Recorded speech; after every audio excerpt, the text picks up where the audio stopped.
الله أكبر. الله أكبر.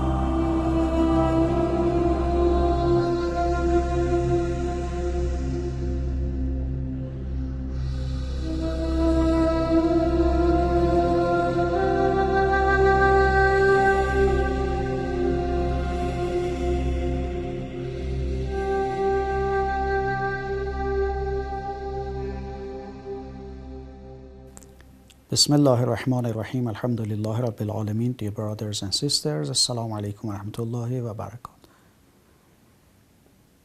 This is the program of Islamic rules and regulations, and today we are going to continue our discussion around the subject of Hajj and pilgrimage. So, three different things must be said. First of all, pilgrimage and Hajj is wajib and obligatory for every Muslim, no difference between men and women, once during the life. We say prayer every day, fasting once during the year, 3 days during the year. But Hajj and pilgrimage is once in the whole lifetime. So this is obligatory and wajib. And also we say that this type of obligatory and wajib is, must be done immediately.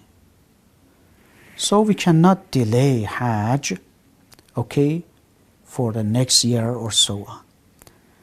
Now, if we delay it, the next year also is obligatory immediately. So we have to do it the next year. If not, we will postpone it for the next year and so on. So we see that it is one of the obligatory actions which has to be done immediately. So whenever I have observed all of the conditions for Hajj, this is obligatory for me immediately. Now, what are the conditions? Number one, we say reaching to the age of puberty. A person who has not reached the age of puberty, Hajj is not wajib for him or her. We explained about the age of puberty before.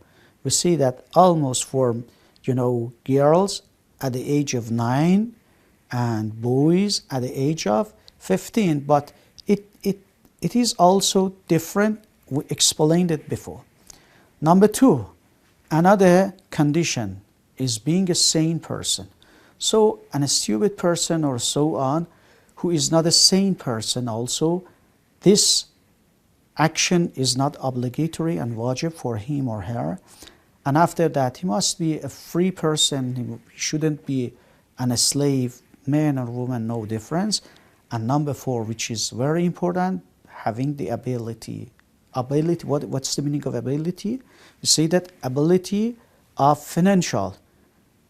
He must have enough money to go there. If doesn't have enough money to go on such a trip, it is not obligatory for him or her. The other type of ability is related to our health. If somebody has a problem in his or her body, also it is not wajib for him or her. This is the ability of health. Or the ability of the way, sometimes because of the viruses that we have, if you remember, there are, for example, we say that there is a very widespread disease, the people cannot go. So the way is blocked. So also we do not have ability to go there. It is not going to be wajib for me. And also sometimes I have gained the money, and I am healthy enough, but there is not enough time.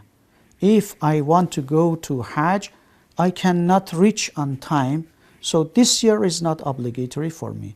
So we said the ability of financial, ability of health, ability of the way, and also ability of the time. These are the things which makes Hajj obligatory and wajib for us. Now, we see that what's the meaning of financial ability? See that number one, somebody who has enough money and the other things which is, being used for a usual life, the same as a house, okay, the other things which is you being used for a house, as a car or somebody who doesn't have enough things for his own usual life, even though he has put some money, okay, aside, even though he has saved some money, say that it is not obligatory for him to go on Hajj and pilgrimage. The next one, we say that he should have the, money to pay for the Hajj. Whatever it costs, no problem. He should have the money. If he doesn't have, it is not obligatory for him. Then number 3, we see that if he goes and comes back, he also should have enough money to continue his life. Okay, so somebody who now has some money, has saved some money in his own hand, till now he doesn't have a problem. But if he goes and spends the money and comes back, also he finds out that, okay, he cannot continue his own life, this is not obligatory for him or her. These are the things which is explaining more about the financial ability, about the person who is going to do Hajj rituals and pilgrimage. Thanks for being with us. Assalamu alaikum wa rahmatullahi wa barakatuh.